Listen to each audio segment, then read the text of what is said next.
بسم اللہ الرحمن الرحیم۔ میرے محترم سامعین کرام، میں ہوں آپ کا خادم محمد بلال اور آپ دیکھ رہے ہیں میرا یوٹیوب چینل مشکات السنہ۔ آج ایک انتہائی اہم ترین بات آپ کے ساتھ شیئر کرنی ہے۔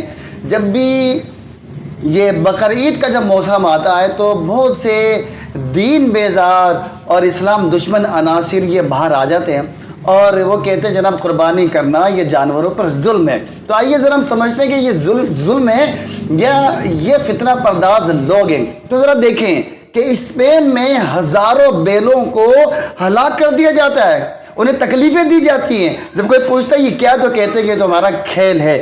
اسی طرح ڈنمارک میں ہر سال سینکڑوں افراد ہزاروں ڈولفن کو قتل کر دیتے ہیں، یہاں تک کہ سمندر بھی سرخ ہو جاتا ہے۔ جب کوئی پوچھتا ہے یہ کیا کر رہے ہو تو کہتے ہیں یہ تو ہمارا ایک تہوار ہے۔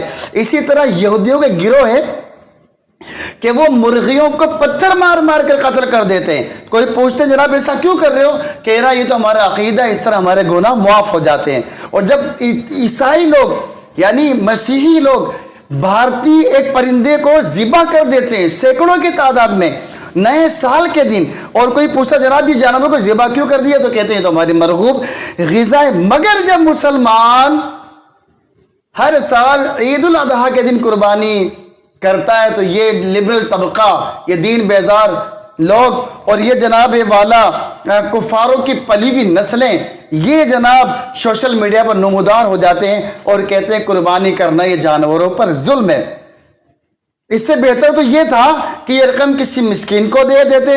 تو یاد رکھیے اس کی وجہ یہ نہیں کہ ان کے دلوں میں کسی مسکین کی محبت ہے، بلکہ یہ اسلام دشمنی ہے جو انہیں اس بات پر ابھارتی ہے کہ وہ اس کے خلاف جائیں، کیونکہ اسلام دین حق ہے اور حق سے شیطان کو تکلیف ہوتی ہے۔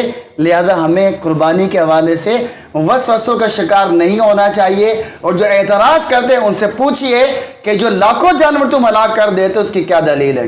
امید ہے آپ کو میری بات سمجھ آئی ہوگی۔ اللہ تعالیٰ مسلمانوں کی اصلاح فرمائے، اسلام کو غلبہ نصیب فرمائے۔ وآخر دعوانا ان الحمد للہ رب العالمین۔